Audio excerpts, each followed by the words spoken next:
आज का हमारा टॉपिक है चरक चिकित्सा स्थान का लास्ट यानी 3rd नंबर जो चैप्टर है योनि व्यापद चिकित्सितम अध्याय। इसमें सबसे पहले आपको पता होना चाहिए योनि व्यापद हमारे कितने होते हैं 20। ये हम क्या जो अष्टोद्रीय अध्याय है वहां पे पहले ही वो क्या कर चुके हैं, प्रतिज्ञा ले चुके हैं इस चीज की कि हमारे जो योनि व्यापद है वो 20 हैं। तो उनको बताया वहां पे है कि 20 है, लेकिन एक्सप्लेन इस अध्याय में किया।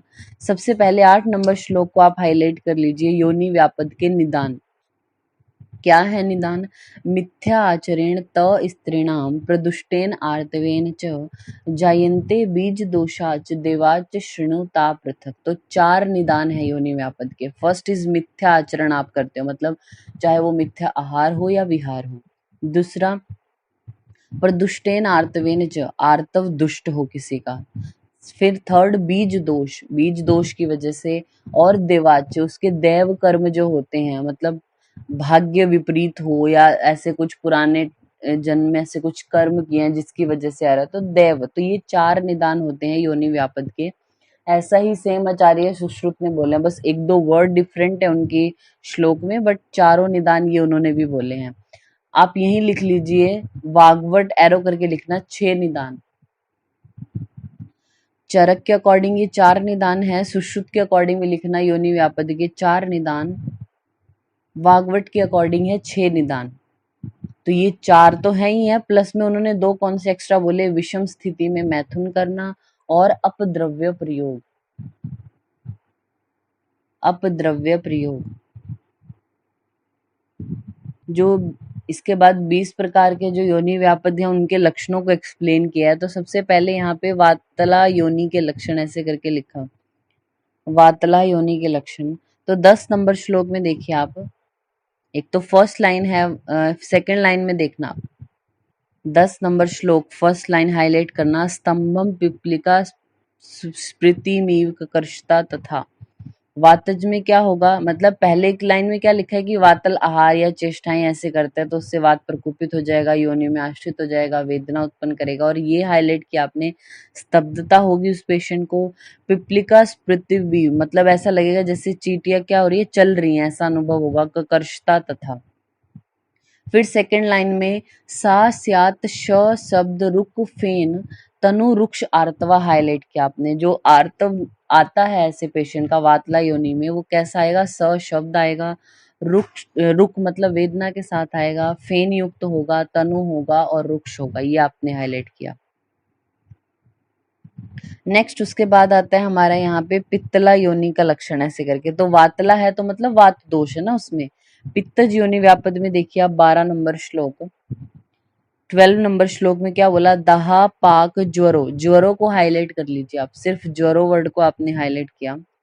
ज्वरो उष्णार्तः नील पीत असित आर्तवा हाईलाइट किया। आर्तव जो होगा ऐसे पेशेंट का वो नील वर्ण का, पीत वर्ण का या असित वर्ण का। भृस उष्ण कुणप श्रावा योनि हाईलाइट किया। योनि से कुणप श्राव होगा उसके, ज्यादा मात्रा में उष्ण और कुणप श्राव होता है उसकी योनि से। तो ये कुछ इंपॉर्टेंट लक्षण है जो आपको उसके बारे में याद रखने हैं। नेक्स्ट आता है हमारा कफजा योनि के लक्षण। 13 नंबर श्लोक में देखिए आप, पेज नंबर 842, 13 नंबर श्लोक के नीचे एक लाइन लिखी है, उसको हाईलाइट कर लेना। पांडु वर्णा तथा पांडु पिच्छिल आर्तव वहिनीम, मतलब जो वर्ण है स्त्री के शरीर का वो कैसा होगा? पांडु वर्ण का। तो पांडु वर्णा पांडु पिच्छिल आर्तव वहिनीम, और उसका आर्तव कैसा होगा? पांडु और पिच्छिल होगा। नेक्स्ट है त्रिदोषजा में देखना, 14 नंबर श्लोक में क्या बोला? समश्नात रसान सर्वान, एक साथ सभी रसों का जो स्त्री सेवन करती है तो उससे तीनों दोष प्रकुपित होते हैं, और योनि है जो वहां पे या गर्भाशय में आश्रित होकर लक्षणों को उत्पन्न करेंगे। कैसे लक्षण?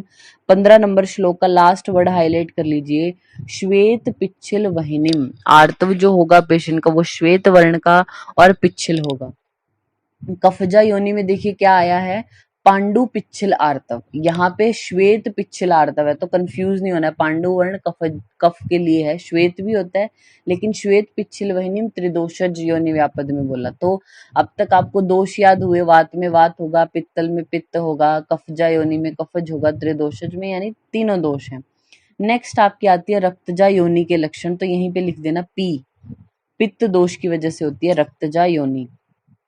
क्या बोला इसमें, रक्त पित्त करे नार्या रक्तम पित्तेन दूषित, रक्त पित्त वर्धक आहार करती है स्त्री, उससे क्या होगा, वहां पे रहने वाला रक्त यदि पित्त से दूषित हो जाए, तो दूषित करने वाला अकेला क्या है, पित्त है। फिर नेक्स्ट लाइन को हाईलाइट करना, अति प्रवर्तते योन्याम लब्धे गर्भे अपि ससृजा, हाईलाइट किया आपने। तो गर्भ के रहने पर भी, लब्धे गर्भे, लब्ध है गर्भ की, हाँ उसमें गर्भ हो गया उत्पन्न, फिर भी रक्त का स्राव अधिक मात्रा में होता है तो उसको रक्तजा योनि बोलते हैं। तो पित्त की दुष्टि की वजह से हो रहा है, तो पित्त आपने यहाँ पे लिखा और सेकंड लाइन को हाईलाइट किया। ये लक्षण आपको लिख के देंगे और बोलेंगे कौन सा योनि व्यापद है, तो रक्तजा योनि।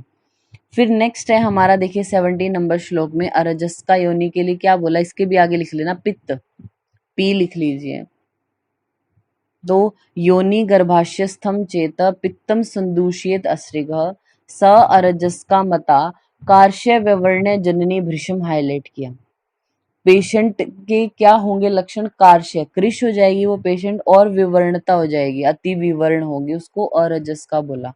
कार्श्य व्यवर्ण जननी भृष्म, हाईलाइट किया आपने।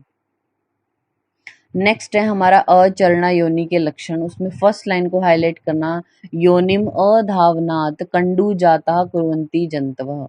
योनि प्रदेश है जो उसका अच्छे से सफाई ना रखना, यानी हाइजीन नहीं रखा, तो अधावनात् सफाई आदि या जल आदि से साफ ना करने की वजह से वहां पे क्या होगा, पेशेंट को कृमि की उत्पत्ति हो जाएगी और वहां पे क्या होगा, ईचिंग होगी, ऐसा बोला। स स्याद अचरणा कंडवा तया अति नर आकांक्षणी, हाईलाइट किया। यानी ऐसी स्त्री मैथुन की मतलब पुरुष की इच्छा ज्यादा करती है, तो अति नर आकांक्षणी हाईलाइट किया, और फर्स्ट लाइन को यानी जो उसके कारण है, निदान है, उसको हाईलाइट किया। ये लाइन आपको लिख के मिलेगी, अति नराकांक्षणी या फिर योनिम अधावनात् कंडू जाता, तो कौन सा योनि व्यापद है, ये अचरणा। इसके आगे आप लिख लीजिए वात, वी, वात लिखा आपने। फिर विमर्श में देखना, फर्स्ट लाइन में बोला सुश्रुत के अकॉर्डिंग अचरणा के लक्षण, तो थर्ड लाइन में लिखा है श्लोक की फॉर्म में, मैथुने अचरणा पूर्वम पुरुषाद अचिरिच्यते, पुरुष से पहले ही, मतलब बहुत बार ऐसे जो वो मैथुन की जो इंटरकोर्स जब हो रहा होता है तब उस टाइम पे पुरुष से पहले ही जो मतलब क्या हो जाते हैं, अतिरिच्यते, तो उसको क्या बोला, अवचरणा। तो उनका बोलने का स्टाइल अलग है अवचरणा के लिए, तो दोनों को थोड़ा ध्यान में रखना है आपने। नेक्स्ट है अतिचरणा, 19 नंबर श्लोक। 19 नंबर श्लोक, फर्स्ट लाइन को आपने हाईलाइट किया, पवनो अति व्यवायन शोफ सुप्ति रुज स्त्रिया।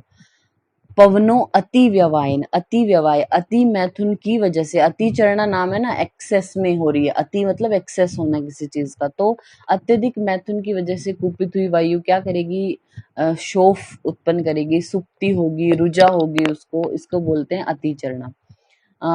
विमर्श में देखना आचार्य सुश्रुत ने क्या बोला अति चरणा के लिए, सेकंड लाइन लास्ट में श्लोक की फॉर्म में लिखा है, बहुशश्च अतिचरणा तयो बीजम न विन्दति, बीजम न विन्दति उनका इंपॉर्टेंट लक्षण है अतिचरणा का, बीजम न विन्दति। और यहाँ पे चरक के अकॉर्डिंग क्या है, पवनो अति व्यवायन शोफ सुप्ति रुज स्त्रीणाम, तो आपने यहाँ पे भी लिखा वी, वात की वजह से। तो पहले वात, पित्त, कफ और त्रिदोष, ये तो दोषानुसार ही है। रक्तजा और अरजस का ये दोनों होती हैं पित्त की वजह से। अब अचरणा और अतिचरणा ये क्या है, वातज है। नेक्स्ट आती है हमारी प्राक चरणा, 20 नंबर श्लोक की फर्स्ट लाइन को हाईलाइट करना, मैथुनाद अति बालाया पृष्ठ कटि उरु वंक्षणम रुजम। मैथुन अति बालाया, अति बाला स्त्री बहुत एज में छोटी है और वो अगर क्या करती है, मैथुन करती है, उसकी वजह से क्या होगा, पृष्ठ, कटि, उरु, वंक्षण, इन सब में उसको वेदना होती है, तो इसको क्या बोलते हैं, प्राक चरणा। तो ये राजस्थान बीजी में एक बार क्वेश्चन आया था, ये फ्रेज लिख के आया था, पृष्ठ कटि उरु वंक्षण रुजम। तो ये कौन सा योनि व्यापद है, प्राक चरणा के लिए ऐसा बोला। आचार्य सुश्रुत हैं जो, उन्होंने प्राक चरणा का वर्णन नहीं किया, उन्होंने सिर्फ अचरणा और अतिचरणा ये दो ही एक्सप्लेन किए। प्राक चरणा के आगे आपने लिखा वात, वी लिख लीजिए। तो अचरणा, अतिचरणा और प्राक चरणा ये क्या है, वातज है तीनों ही। नेक्स्ट आता है उपप्लुता योनि के लक्षण, 21 नंबर श्लोक में देखिए क्या लिखा है, गर्भिणिया श्लेष्माभ्याम छर्दी निश्वास निग्रहात को आपने हाईलाइट किया।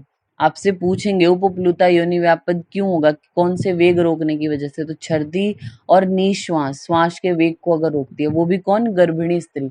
अब आप देखिए गर्भिणी को मोस्टली क्या ऐसे वॉमिटिंग वाली हाइपरिमेसिस ग्रेविडेरम ये कंडीशन होती है, या फिर एब्डोमेन डिस्टेंशन हो रही है, उसको एब्डोमेन बढ़ रहा है, तो उसकी वजह से सांस लेने में भी थोड़ा प्रॉब्लम होती है। तो ये ही दो वेग अगर वो रोक ले, छर्दी का और श्वास का वेग गर्भिणी, तो उसको कौन सा योनि व्यापद होता है, तो उपप्लुता आपने याद रखना है। और यहाँ पे लिख लीजिए वी और के, वात और कफ की वजह से होता है उपप्लुता।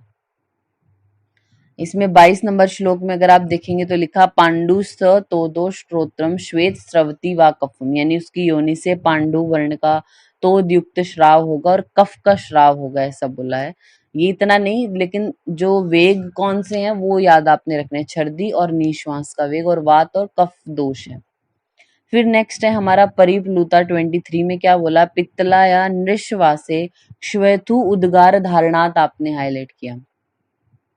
पित्तलाया, पित्त वर्धक आहार विहार का स्त्री सेवन कर रही है, और नृश्वासे, और अगर मैथुन करते टाइम श्वेथु उद्गार धारणात आपने हाईलाइट किया, वो श्वेथु छींक और उद्गार के वेग को रोक लेती है, उसकी वजह से परिप्लुता योनि व्यापद होता है। 24 नंबर श्लोक में हाईलाइट करना, शूना स्पर्श अक्षमा स अर्ति नील पीतम अश्रिगम श्रवेत, इतना आपने हाईलाइट किया। क्या होगा उसको, शून मतलब स्वेलिंग होगी, स्पर्श अक्षमा, स्पर्श भी सहन नहीं होगा, मतलब स्पर्श करने पर वेदना हो रही है ऐसा, और नील पीत वर्ण का जो है वो रक्त बह रहा है ऐसा। फिर आगे देखना, श्रोणी वंक्षण पृष्ठ अर्थी ज्वर वर्ड भी है, ज्वर को हाईलाइट करना आप। और आप यहीं पे लिख लीजिए ज्वर, ज्वर एरो करके आपने लिखा पित्तज और परिप्लुता, एक तो पित्तज योनि व्यापद और परिप्लुता, इन दो में ज्वर जो वो एक लक्षण आया है। परिप्लुता के आगे आप लिखना वी और पी, वात और पित्त की वजह से हो रहा है परिप्लुता, उपप्लुता में वात और कफ था हमारा, ठीक है। नेक्स्ट उसके बाद है 25 नंबर श्लोक में, तो ये वेग आपको याद रखना है, उपप्लुता में कौन से वेग रोकेगी, परिप्लुता में कौन से वेग रोकेगी, ये ध्यान रखना। नेक्स्ट है 25 नंबर श्लोक में, यहाँ पे क्या बोला, वेग उदावर्तनो आदि योनिम उदावर्ते अनिलः सरुग अर्ति रज कृच्छेण, हाईलाइट करना, रज कृच्छेण उद आवृत विमुंचति, हाईलाइट किया आपने। और नेक्स्ट लाइन में 26 नंबर श्लोक में, आर्तव सा विमुक्ते तु तत्क्षण लभते सुखम, हाईलाइट किया, और रजसो गमनात ऊर्ध्वम, इतना हाईलाइट किया। उदावर्तनी में क्या है, वेगों को जब स्त्री रोक लेती है, उदावर्तन करती है वेगों को, तो वायु अब क्या ऊपर की ओर जाने लगती है, तो ऊपर की ओर गई हुई वायु उसकी योनि को भी क्या उसका भी ऊपर की ओर ले जाएगी उसको, जिससे पेशेंट को जब रज आता है, मतलब आर्तव की प्रवृत्ति होती है, तो बड़ी कठिनता से होती है। तो क्या बोला, रज कृच्छेण और विमुंचती, इतना वर्ड आप याद रखना, रज कृच्छेण विमुंचती, हालांकि बीच में एक वर्ड और है, लेकिन इतना आप याद रखो, रज जो आर्तव है वो कठिनता से निकलता है उस पेशेंट का, और योनि भी उसके ऊपर की ओर मुख वाली होगी ना, इसलिए उसको उदावर्तनी बोल देते हैं। नेक्स्ट पेज पे आना, आप उदावर्तनी जहाँ पे लिखा है वहां पे लिख लीजिए वी, वात की वजह से होती है। उदावर्तनी में क्या दोष है, वातज। फिर विमर्श में देखना, दो लाइनें यहाँ पे लिखी हैं, तो सुश्रुत के अकॉर्डिंग सेकेंड लाइन में हाईलाइट करना लास्ट में, स फेनम उदावर्तः रज कृच्छेण मुंचति, फेनिल जो आर्तव आएगा वो बिल्कुल फेन युक्त होगा, और रज कृच्छेण मुंचति, कृच्छता से त्याग करती है आर्तव का, तो वो हमारी क्या, उदावर्तनी योनि व्यापद। नेक्स्ट है कर्णनी योनि, यहाँ पे आप लिख लीजिए वी और के, वातज और कफज है कर्णनी। इसमें क्या बोला, अकाले वह्यमानेन गर्भिणे पित्त हितो अनिलः, मीन्स अकाले वह्यमान मतलब प्रसव काल में जब उसको लेबर पेन्स नहीं आ रहे, लेकिन फिर भी वो क्या कर रही है, जैसे हम करते हैं ना कि लेबर पेन नहीं आए हैं फिर भी वो क्या करे, प्रवाहन करती है अगर स्त्री, ऐसी कंडीशन में कर्णनी होते हैं उससे, कर्णिकाम जनियेत योनो श्लेष्म रक्तेन मूर्छितम, श्लेष्म मतलब कफ और रक्त से मिली हुई वायु कर्णिका उत्पन्न कर देती है। तो इसमें दोष क्या है, वात और कफ है, मतलब रक्त की भी दुष्टि है हालांकि, लेकिन वात और कफ दोष है। आप सुश्रुत के अकॉर्डिंग लिखना कफ और रक्त, आचार्य सुश्रुत हैं जो वो कर्णनी में बोलते हैं कफ और रक्त, और चरक ने वात और कफज बोला है उसको। नेक्स्ट है 28 नंबर श्लोक में पुत्रघ्नि योनि व्यापद के लिए क्या बोला, रोक्षाद वायुर्यदा गर्भम जातम जातम विनाशेत को आपने हाईलाइट किया। जातम जातम विनाशित यानी रुक्ष आदि आहार विहार से कुपित हुई वायु क्या करेगी, गर्भ को जातम जातम विनाशित बार बार नष्ट कर देती है। गर्भ तो उत्पन्न हो रहा है उसको, लेकिन बार बार नष्ट हो जाता है, उसको आप क्या बोलते हो, पुत्रघ्नि योनि व्यापद उसको बोला जाता है। तो यहाँ पे आपने लिखा वात, वात की वजह से होता है पुत्रघ्नि। आप पेज के टॉप पर लिखिए एक बार, पेज के टॉप पर लिखिए वामिनी और परिप्लुता, वामिनी और परिप्लुता, एरो करके लिखिए वात पित्त। देखिए वर्ड क्या है, वी और पी, तो वी से वामिनी, पी से परिप्लुता, ऐसे याद रख लेना। वीपी में क्या है, वीपी ही दोष है, मतलब वामिनी और परिप्लुता में वात पित्त ये दोनों दोष होते हैं। फिर लिखना कर्णनी और उपप्लुता, कर्णनी और उपप्लुता, कर्णनी और उपप्लुता में आपने एरो करके लिखा वात कफज, वी और के। कर्णनी का के और उपप्लुता को मतलब ऐसे वी भी यू की तरह लिखा जाता है ना ऐसे थोड़ा सा, तो उस तरीके से थोड़ा याद रख लेना। कर्णनी और उपप्लुता क्या है, वात कफज हैं। वामिनी और परिप्लुता वात पित्त हैं। और एक और लिखना रक्तजा और अरजस का, रक्तजा और अरजस का एरो करके लिखा आपने पित्तज, रक्तजा और अरजस का ये पित्तज है। तो देखिए ये 6 आपको याद हो इनमें क्या दोष हैं, बाकी तो दोषानुसार हैं, जैसे पित्तज में पित्त दोष होगा, कफज में कफ होगा, त्रिदोषज में तीनों होंगे। बाकी जितने भी योनि व्यापद आपके बच गए वो सारे वातज होते हैं, इनको ध्यान में रखना। ये 6 है ना, वामिनी परिप्लुता में वात पित्त, कर्णनी उपप्लुता में वात कफ, रक्तजा और अरजस्का में पित्त, बाकी दोषानुसार और दोषों के अकॉर्डिंग जो बच गए योनि व्यापद, अचरणा हो, अतिचरणा हो, पुत्रघ्नि हो, अंतर्मुखी हो, उदावर्तनी, सूचीमुखी, ये सब इनमें वात दोष होता है ऐसा। इसके बाद आप देखना 29 नंबर श्लोक में हम पढ़ रहे थे अंतर्मुखी योनि के लक्षण, इसमें हाईलाइट करना व्यायाम अति तृप्तया भजंती तू अन्न पीड़िता हाईलाइट किया। मतलब भोजन किसी ने किया हो और उसके जस्ट बाद ही क्या करे, व्यायाम अति तृप्ताया या सॉरी व्यवाय अति तृप्ताया, उसके बाद मैथुन करे तो उसकी वजह से क्या अन्न से पीड़ित हो जाएगी उसकी वायु।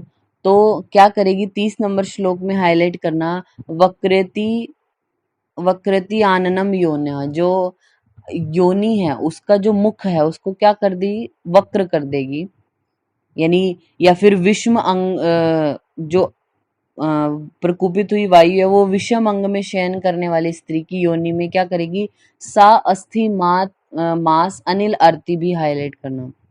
अस्थि और मास में जो वो वात जन्य वेदनाओं को करती है। और भृश अर्ति हाईलाइट किया नेक्स्ट लाइन में, बहुत ज्यादा वेदना होती है ऐसे पेशेंट को।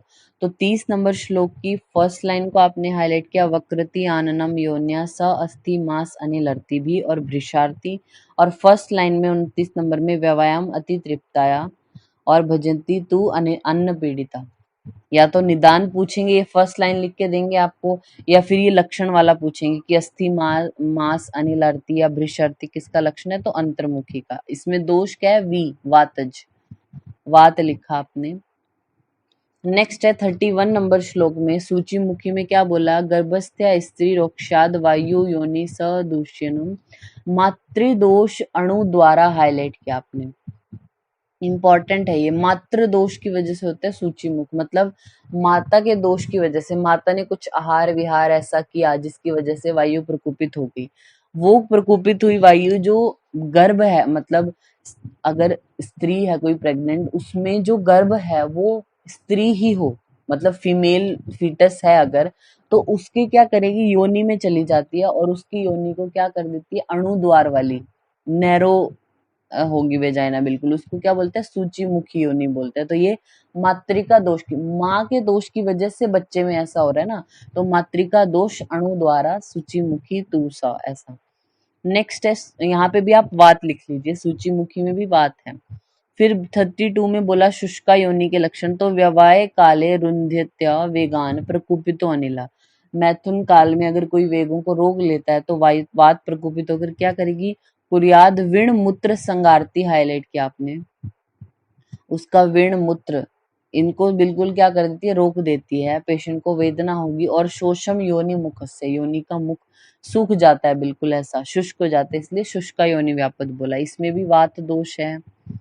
नेक्स्ट है 33 में बोला है वामिनी योनि का लक्षण, हाईलाइट करना फर्स्ट लाइन में, षडाहत सप्तरात्राद्वा, 6 या 7 रात्रि में शुक्रम गर्भाशय गतम, और सरुजम नीरुजम व अपि यष्ट्रवेद हाईलाइट किया आपने, मतलब गर्भाशय में गया हुआ जो शुक्र था, ठीक है, मैथुन हुआ तो उसके बाद शुक्र जो है वो गर्भाशय में प्रवेश कर गया था, लेकिन 6 से 7 दिन के बाद योनि से वेदना युक्त या वेदना रहित होकर वो शुक्र बाहर निकल जाएगा, यानी कंसीव नहीं कर पाएगी जो फीमेल है, ऐसा उसको बोलते हैं, तो उसको वामिनी योनि बोला। इसमें दोष क्या है, वात और पित्त लिखा आपने, वामिनी में वात और पित्त,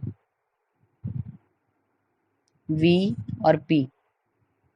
नेक्स्ट है हमारा 34 में शंडी योनि के लिए क्या बोला, बीज दोषात हाईलाइट करना, आप बीज दोष की वजह से हो रही है। और सेकंड लाइन में नृष द्वेषी अस्तनिम हाईलाइट किया, नर से ऐसी स्त्री द्वेष करती है, अस्तनी स्तन रहित होती है, चेव शंडी स्याद अनुपक्रमा, यानी चिकित्सा नहीं करनी चाहिए क्योंकि इसका तो बीज ही दूषित है ना, तो आप क्या कर सकते हो, तो बीज दुष्टि की वजह से हो रही है। अनुपक्रम बोला, नर से द्वेष करती है और अस्तनी है। आचार्य सुश्रुत ने इसके लिए बोला था अनार्तवा अस्तना शंडी खर स्पर्शाश्च मैथुने, ऐसे करके उन्होंने लाइन बोली थी, आप चाहो तो लिख सकते हो, अनार्तवा अस्तना, आर्तव भी नहीं आता, स्तन भी नहीं है, शंडी खर स्पर्शाश्च मैथुने, ठीक है, ऐसे करके सुश्रुत ने बोला था। तो आप वहां पे शंडी जहाँ पे लिखा है वहां पे लिखना वी, वात दोष की वजह से। तो ये आपसे पूछा जा सकता है मातृका दोष की वजह से, सिर्फ माता के दोष की वजह से हो रहा है सूचीमुखी, और बीज दोष की वजह से हो रहा है शंडी योनि व्यापद, मतलब शुक्र और आर्तव दोनों में कुछ प्रॉब्लम होगी जिसकी वजह से वो बेबी में हुआ ऐसा।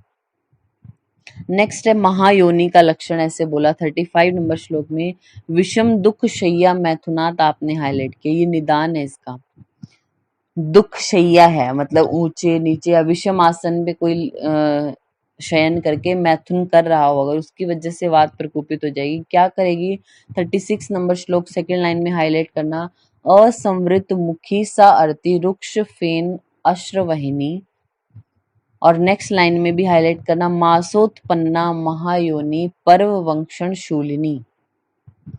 असंवृत मुखी, संवृत का मतलब क्या होगा कि जैसे बंद है, और असंवृत मीन्स खुला हुआ होगा, तो योनि का जो मुख है वो हमेशा ओपन रहेगा, ऐसा वेदना होगी पेशेंट को, वहां से क्या रुक्ष और फेन श्राव होता रहेगा, और योनि का जो मांस है वो बिल्कुल ऐसे शूल युक्त होगा, या वंक्षण प्रदेश में उस पेशेंट को शूल हो रहा है, तो ऐसा महायोनि के लिए बोला गया है।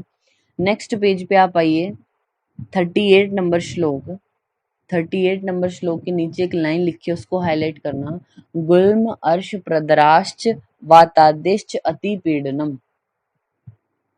योनि व्यापद से क्या, ये योनि व्यापद तो हो ही रहा है, उसकी वजह से और क्या क्या कॉम्प्लिकेशन हो सकती हैं वो यहाँ पे बताई, तो 3 ये ऐसे लिख के आदि लिख दिया, तो गुल्म अर्श और प्रदर ये रोग उत्पन्न हो सकते हैं, हाईलाइट किया इनको, गुल्म अर्श और प्रदर, ठीक है।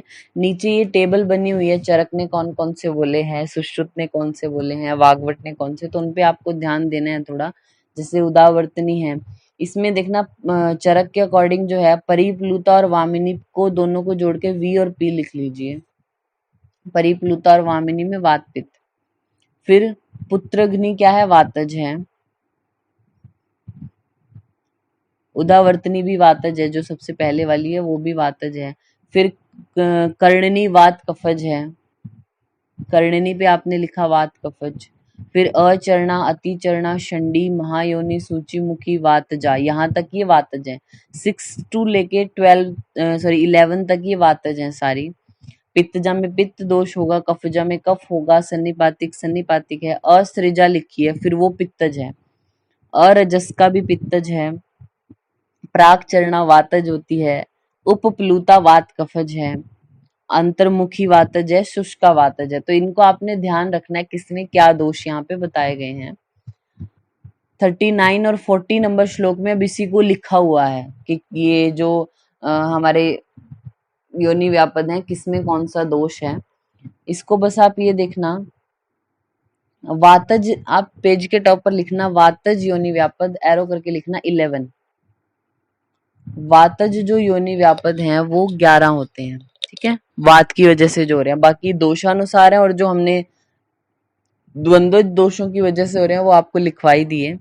नेक्स्ट आता है योनि रोगों का चिकित्सा सूत्र 41 नंबर श्लोक में। देखिए क्या बोला, स्नेह स्वेद्यति आदि वात जासु अनिलापह, यानी वातज अगर है जिनमें वात दोष है उसमें आपको क्या करना है, स्नेह स्वेद वस्त्य आदि, उनको आपने स्नेहन स्वेदन या बस्ती का प्रयोग कराते हो। फिर कार्येद रक्त पित्तघ्नम शीतम पित्त कृताशु जो आपने हाईलाइट किया। पित्त योनि व्यापदों में आप क्या करो, रक्त पित्त नाशक जो ट्रीटमेंट करते हैं, शीतल क्रियाएं आपको करनी चाहिए। फिर श्लेष्म जासूच रुक्षोष्ण कर्म, श्लेष्म जो भी योनि व्यापद है जिनमें कफ प्रधान है उसमें क्या करना है, रुक्ष उष्ण कर्म करना है। सन्निपाते विमिश्रम तु संश्रिताशु च कार्येत, अगर सन्निपातज है, तीनों दोष हैं जिनमें उनमें दोषानुसार और जो द्वंद्वज है उसके अकॉर्डिंग ट्रीटमेंट करना है। तो वात में अगर वात प्रधान है तो स्नेह स्वेदी और बस्ती, पित्त है तो उसमें रक्त पित्त नाशक शीतल क्रियाएं करनी है, और कफ है तो रुक्ष उष्ण कर्म आपको करना है। नेक्स्ट यहाँ पे अब एक एक को यहाँ पे एक्सप्लेन करेंगे आगे। अभी इसमें देखना आप 43 नंबर श्लोक में, सॉरी 43 में क्या बोला, स्निग्ध स्विन्ना तथा योनि दुस्थिता स्याद स्थापियेत पुनः, दुस्थित अगर योनि है मतलब अपने स्थान से डिस्प्लेस हो गई है, तब आपको क्या पेशेंट को स्नेहन स्वेदन करके उसको पुनः उसके स्थान में रखना है। नेक्स्ट लाइन में क्या बोला, पाणिनाम नामयेद जिह्वाम संवृता वर्धियेत पुनः, मीन्स अगर योनि क्या हो गई है, मतलब उसको हाथ से अपने क्या करना है, अगर योनि टेढ़ी हो गई है तो उसको हाथ से नमाकर क्या करना है, सीधा कर देना है। संवृता वर्धित पुनः, अगर संवृत है मीन्स संकुचित हो गया है मुख, बिल्कुल नैरो हो गया है तो उसका वर्धन करना है। प्रवेशेत निश्रिताम च विवृताम परिवर्तियेत, और अगर अपने स्थान से बाहर आ गई है तो उसको अंदर प्रविष्ट करो, और अगर उसका मुख विवृत पुनः बहुत ज्यादा खुल गया है तो उसको क्या करना है, मतलब उसके मुख का थोड़ा परिवर्तन करना है। और योनि स्थापित वृता ही शल्य भूता मता स्त्रिया, और ऐसा क्यों कर रहे हो आप, क्योंकि अपने स्थान से सॉरी हटी हुई जो योनि है, चाहे वो ऊपर की ओर डिस्प्लेस हो जाए, नीचे की तरफ या साइड में, या अपने उसका मुख ही घूम गया, कम यानी नैरो है उसकी जो अ, मुख है जो योनि का वो नैरो है या ज्यादा ब्रॉड है, तो यानी कुछ तो प्रॉब्लम हुई है ना उसकी नॉर्मल एनाटॉमी में। तो ऐसी को आप क्यों ट्रीट कर रहे हो, क्योंकि अपने स्थान से हटी हुई जो योनि है वो शल्य के समान कष्ट देने वाली होती है, इसलिए उसको ट्रीट करने को यहाँ पे बोला। 45 नंबर श्लोक में देखिए आप, यहाँ पे क्या बोला है, सर्व व्यापनम योनि तु कर्म भी वमन आदि भी, तो आपको क्या सभी प्रकार के योनि व्यापदों में वमन आदि कर्म करने हैं। वो भी कैसे, मृदु भी पंच भी नार्या हाईलाइट किया, मृदु जो आपके पांचों कर्म हैं वो करने हैं। स्निग्ध स्विन्नम उपाचरित, यानी स्नेहन स्वेदन करा के पेशेंट को, उस स्त्री को आपने मृदु जो पांचों वमन आदि कर्म है उसके द्वारा ट्रीटमेंट करना है। नेक्स्ट देखना 48 नंबर श्लोक में, 48 नंबर श्लोक में क्या लिखा है, स वा तघनम नाड़ी कुंभी स्वेद उपाचरित, मतलब नाड़ी या कुंभी स्वेद देना है आपने पेशेंट को। और आक्तम लवण तेलेन सा अश्म प्रस्तर संकरे हाईलाइट किया आपने, आक्तम लवण तेलेन, नमक और तेल ऐसे करके लगाया, यानी अभ्यंग के फॉर्म में ये किया। फिर उसके बाद अशम प्रस्तर संकरे, ये स्वेदन पेशेंट को देना है। ये वातज योनि के लिए बोला। यहाँ पे लिखा आक्तम लवण तेलेन सा अश्म प्रस्तर संकरे, ऐसा ही हमने जो हिक्का श्वास है उसमें पढ़ा था हिक्का श्वासार्दितम स्निग्धे यादो श्वेदे उपाचरित आक्तम लवण तेलेन नाड़ी प्रस्तर संकरे। तो वो लाइन अगर आपको लिख के आई तो कंफ्यूज नहीं होना है दोनों में, वहां पे नाड़ी प्रस्तर संकरे है और यहाँ पे अशम प्रस्तर संकरे, ठीक है, वातज योनि में लिखा है। नेक्स्ट है हमारा बला तेल, हेडिंग है उसको अंडरलाइन कर लेना, बला तेल। फिर काश्मर्य आदि घृत है 52 और 53 की, उसको हाईलाइट करना, काश्मर्य आदि घृत हाईलाइट किया आपने। फिर नेक्स्ट है 58 नंबर श्लोक में, 58 में बोला सैंधव तेल करके लिखा, तो ये भी रुजा को नाश करने वाला होता है, यानी योनि शूल को नष्ट करता है। सैंधव तेल अगर आपसे रोगाधिकार पूछा जाए तो उरुस्तम भी आपने टिक करना है। नेक्स्ट आता है हमारा गुडुच्च आदि तेल, हेडिंग है, देखिए 60 नंबर श्लोक की हेडिंग है, गुडुच्च आदि तेल हाईलाइट किया आपने। ये क्या है, 60 नंबर श्लोक के नीचे एक लाइन लिखी है, वात आद्या पिचु दध्याद योनिम च प्रणीयेत तत्, यानी वातज योनि से पीड़ित अगर कोई स्त्री है तो उसको गुडुच्च आदि तेल से क्या पिचु धारण करने के लिए बोला गया, ये आपने हाईलाइट किया, गुडुच्च आदि तेल। नेक्स्ट उसके बाद है हमारा 62 नंबर श्लोक इंपॉर्टेंट है, हिंस्रा कलकम तु वातारता आपने हाईलाइट किया, यानी वातज योनि रोगों में आपको क्या करना है, हिंस्रा कलकम तु वातारता, हिंस्रा जो है वो एक प्लांट है, उसका कल्क धारण करना है वातज योनि में। को उष्णेन अभज्येत धारियेत, यानी उसको क्या करना, उष्ण, पहले क्या करना, अब मतलब उसको अभ्यंग करके उष्ण जो ये हिंस्रा कल्क है वो धारण करना है। फिर पंचवल्कस्य पित्तार्ता, पित्त से अगर पीड़ित है, मतलब पित्त योनि व्यापद है तो पंचवल्कस्य, पंचवल्कल है जो उसके कल्क का धारण करना है। फिर शामादि नाम कफातुरा, और कफज अगर योनि से पीड़ित है, यानी कफ की वजह से योनि व्यापद हो रहे हैं उसको, तो क्या शामा आदि जो औषधियां हैं उनका कल्क धारण करने को बोला। तो इन तीनों के अकॉर्डिंग आपको याद हो, हिंस्रा कल्क वात से पीड़ित है, पित्त में पंचवल्कल का और कफ में शामा आदि नाम। नेक्स्ट हेडिंग है हमारी बृहत शतावरी घृत को आपने हाईलाइट किया, 68 की हेडिंग है बृहत शतावरी घृत, और इसके ऊपर ही एरो करके लिखना मात्रा पाणीतल, पाणीतल मात्रा में इसका प्रयोग करना है, मतलब एक कर्ष की मात्रा में। तो बृहत शतावरी घृत यहाँ पे हमारा योनि व्यापद में आया, आप लिखना शतावरी घृत, शतावरी घृत आपका आया था रक्त पित्त में, बृहत शतावरी यहाँ पे अब योनि व्यापद में। नेक्स्ट है 70 नंबर श्लोक में,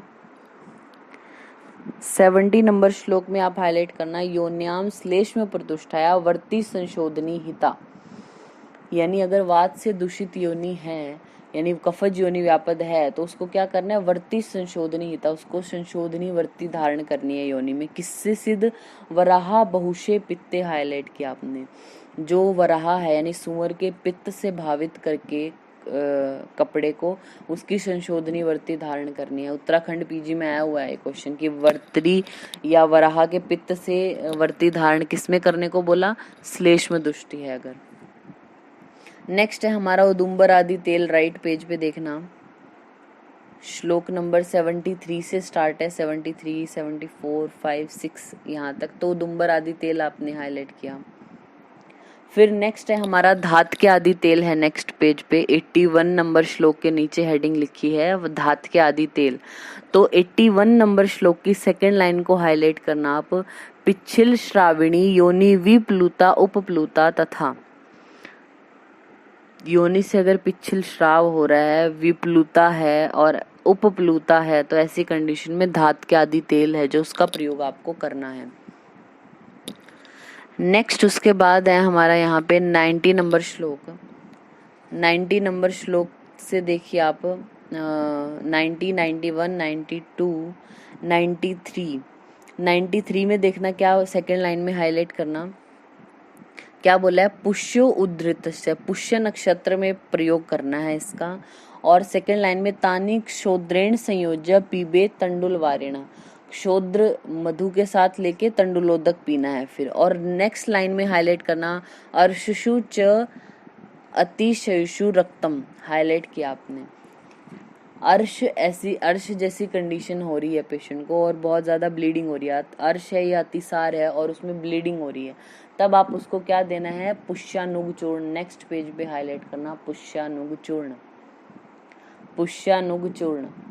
और जहाँ पे लिखा है इसके साइड में लिखना सहपान मधु अनुपान तंडुलोदक। सहपान इसका मधु है और अनुपान तंडुलोदक। मतलब अगर आपको सिंगल सिंगल टिक करना हो पुष्यानुग चूर्ण का अनुपान क्या है तो तंडुलोदक है। वैसे अगर ऑप्शन में दोनों होगी पुष्यानुग चूर्ण का अनुपान क्या है और ऑप्शन हो मधु प्लस तंडुलोदक या कोई और द्रव्य के साथ तंडुलोदक दिया है तो मधु प्लस तंडुलोदक को टिक करना है आपने। एक बार बीएचयू में क्वेश्चन आया था, चरक संहिता में पुष्यानुग चूर्ण का प्रथम निर्देश दिया गया है। ऑप्शंस आर योनि दोष में, फिर रजो दोष में, अर्श में और असृग्दर में। ऐसे ये 4 ऑप्शन थे। आप एक बार रिपीट कर देते हैं हम। चरक संहिता में पुष्यानुग चूर्ण का प्रथम निर्देश किया गया है। ऑप्शंस आर योनि दोष में, रजो दोष में, अर्श में या फिर असृग्दर में, ऐसे करके। तो उसका आंसर था अर्श में। मतलब जब लिखने की बारी आई कि पुष्यानुग चूर्ण को प्रयोग किस में करते हैं तो आपने देखा ना, अभी हमने हाईलाइट कराया पीछे, अर्शु च अतिसार्येषु रक्तम। अर्श अतिसार में अगर ज्यादा ब्लीडिंग हो रही है तब ये देना है। तो अर्श अतिसार पहले, फिर योनि दोष, रजो दोष, इनमें भी बोला है इसको, ठीक है। नेक्स्ट उसके बाद है हमारा राइट पेज पे आप देखना 99 नंबर श्लोक में। एक्चुअली आज हम इतना ही करते हैं इसको, पुष्यानुग चूर्ण तक ही, फिर उसके आगे ये प्रदर वाला स्टार्ट होगा, उसको कल करेंगे।